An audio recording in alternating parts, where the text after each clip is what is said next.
بسم الله الرحمن الرحيم فخلف من بعدهم خلف أضاعوا الصلاة واتبعوا الشهوات فسوف يلقون غيا إلا من تاب وآمن وعمل صالحا فأولئك يدخلون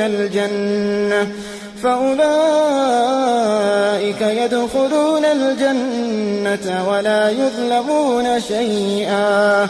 Bismillahirrahmanirrahim. Assalamu alaikum, que la paix soit sur vous. Donc tout d'abord, j'espère que vous allez tous bien. Alors aujourd'hui, bi'idhnillah, par la permission d'Allah, nous allons parler ensemble de la maladie, du fait d'être atteint par la maladie.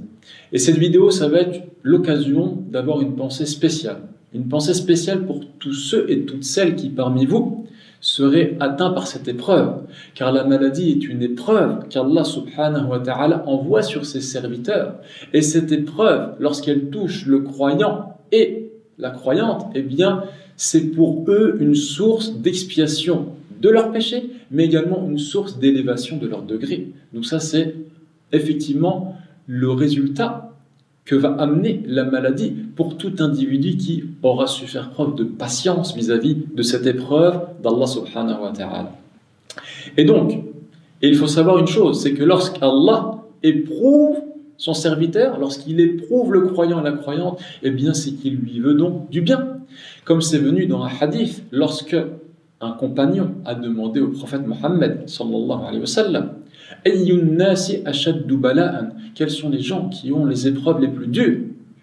Qala al-anbiya thumma al-amthalu fal-amthal. Il a répondu, les prophètes, ce sont eux qui ont les épreuves les plus dures. Thumma al-amthal fal-amthal. Puis viennent après eux ceux qui ont un rang élevé, et forcément beaucoup moins élevé que les prophètes, eh bien ils auront des épreuves qui seront adaptées à leur rang. Puis ceux qui, après eux, ont un rang un peu moins élevé, eh bien ils auront des épreuves également adaptées à leur niveau de foi. Car comme c'est venu dans la suite du hadith, le prophète Mohammed sallallahu alayhi wa sallam a dit فَيُبْتَلَ الرَّجُلُ عَلَى حَسَبِ دِينِهِ, car l'individu va être éprouvé en fonction de son niveau de foi. فَإِنْ كَانَ دِينُهُ صُلْبًا اشْتَدَّ بَلَاؤُهُ. Et si sa religion elle est forte, qawi, eh bien il va être éprouvé, ses épreuves vont justement être augmentées. وَإِنْ كَانَ فِي دِينِهِ رِقَّةٌ, s'il y a du da'f, si dans sa religion il y a une faiblesse, أُبْتُلِيَ عَلَى حَسَبِ دِينِهِ, eh bien il sera éprouvé en fonction de cela. طيب. فَمَا يَبْرَحُ الْبَلَاءُ بِالْعَبْدِ حَتَّى يَتْرُكَهُ يَمْشِي عَلَى الْأَرْضِ مَا عَلَيْهِ خَطِيئَةٌ. Et cette épreuve, elle n'aura de cesse d'accompagner l'individu, le serviteur, jusqu'à ce qu'elle le laisse marcher sur la terre et qu'il n'ait plus de péché, car il aura été purifié par la permission d'Allah à travers justement cette épreuve. Comme la maladie par exemple, la maladie c'est une épreuve, et bien à travers la maladie l'individu peut finalement arriver à cela, bi'idhnillah. Et il faut savoir que de manière générale, toute l'affaire du croyant est bonne, comme c'est venu dans un hadith, lorsque le prophète Mohammed sallallahu alayhi wa sallam a dit Ajaban li amri al-mu'min, fa inna amrahu kullahu lahu khayr. كله له خير وليس ذلك لأحد إلا للمؤمن إن أصابته سراء شكر فكان خيرا له وإن أصابته ضراء صبر فكان خيرا له. Eh bien certes, comme est étonnante l'affaire du croyant, eh bien elle est étonnante pourquoi? Et ce cas-là, cette affaire du croyant, elle n'est réservée uniquement que pour le croyant, pour personne d'autre que lui. Parce que lorsqu'il y a quelque chose qui le réjouit, qui l'atteint, eh bien, il va remercier Allah. Il va remercier Allah et ce sera un bien pour lui. Et lorsqu'une épreuve va le toucher, quelque chose qui va lui nuire quelque part en apparence, eh bien ce sera un bien pour lui parce que quoi? Parce qu'il a patienté. Et donc ce sera un bien pour lui. Donc c'est ça le cas du croyant. Le cas du croyant, il est bon dans tous les cas. Walillah alhamd. Donc ça c'était un point important. Ensuite, le malade en islam, la personne qui tombe malade, eh bien, elle a des droits. Elle a des droits, comme l'a dit le prophète Mohammed sallallahu alayhi wa sallam. Haqqul muslim ala al-muslim khamsun. Le droit, les droits plutôt, du musulman sur son frère sont au nombre de 5. Le premier, c'est quoi? Raddu salam, le fait de rendre le salam à quelqu'un qui vous l'aurait passé. Ensuite, wa'iyadatul marid, le fait de rendre visite justement au malade, à la personne qui est tombée malade. طيب. On a également ensuite واتباع الجنائز, le fait de suivre les cortèges funèbres. Quatrièmement, وإجابة الدعوة, le fait de rendre visite, ou plutôt, pas de rendre visite, mais plutôt d'accepter l'invitation. Et cinquièmement, le dernier, وتشميت العاطس, le fait de demander, d'invoquer la miséricorde d'Allah pour celui qui éternue, en lui disant Yarhamukallah. طيب.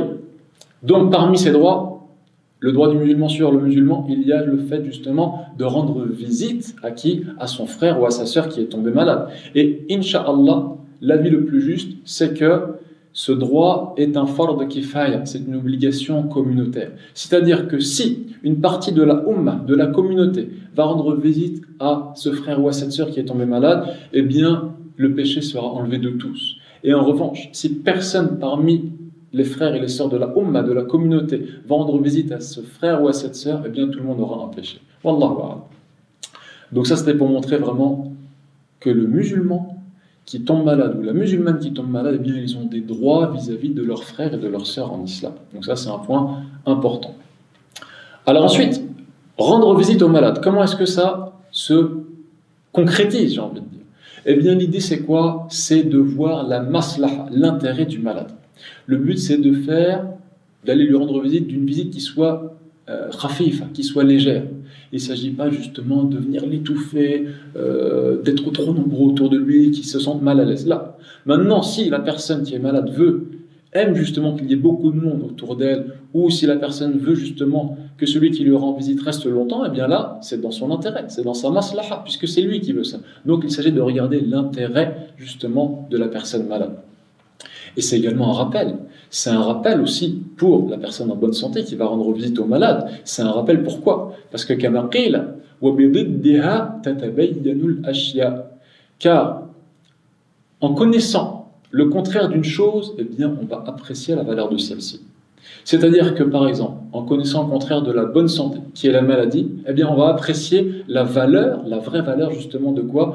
De la bonne santé. Donc c'est une occasion pour celui qui va rendre visite au malade de se rappeler des bienfaits d'Allah sur lui.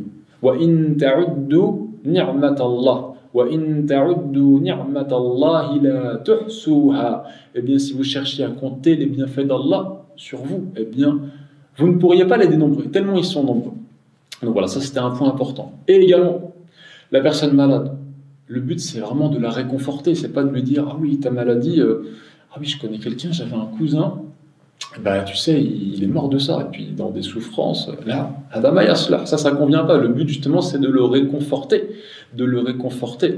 et de lui dire, que de par le fait qu'il patiente, et que justement, ça l'aide à se rapprocher d'Allah, cette maladie, d'accord? Eh bien, il est dans une situation meilleure aujourd'hui que la situation dans laquelle il était hier. C'est ça l'idée, c'est vraiment de le réconforter, Et en rendant visite aux malades, il s'agit évidemment de chercher la satisfaction d'Allah, d'avoir une bonne intention. Et regardez, le prophète Mohammed sallallahu alayhi wa sallam, que la paix et les bénédictions d'Allah soient sur lui, eh bien, il était le premier à mettre cela en pratique, puisqu'il a été visité à de nombreuses occasions des personnes malades. Et regardez, il a même été visité une personne juive. Non, il a été rendre visite plutôt à un jeune garçon de confession juive. Et il y avait le père justement de cet enfant qui était en sa compagnie à ce moment-là, qui était en compagnie de son fils. Eh bien, le prophète Mohammed sallallahu alayhi wa sallam est allé rendre visite à ce jeune garçon qui justement accomplissait certaines tâches pour lui à l'époque. Il est allé lui rendre visite. Il s'est assis, posé à son chevet, à sa tête, et il lui a dit quoi? Il lui a dit Aslim. Il lui a dit deviens musulman, rentre en islam. Et il a regardé cet enfant, il a regardé son père, et il a dit quoi? Qu'est-ce qu'a dit son père?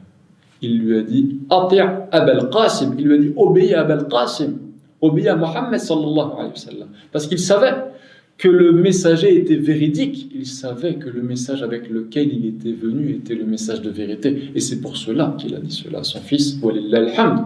Et lorsque le prophète Mohammed sallallahu alayhi wa sallam est parti, eh bien qu'est-ce qu'il a dit? Il a dit Alhamdulillahi alladhi anqadhahu minan nar, louange à Allah qui a sauvé justement ce jeune garçon du feu de l'enfer. Donc voilà le bon exemple à suivre encore une fois, et comme toujours, dans le prophète Mohammed sallallahu alayhi wa sallam.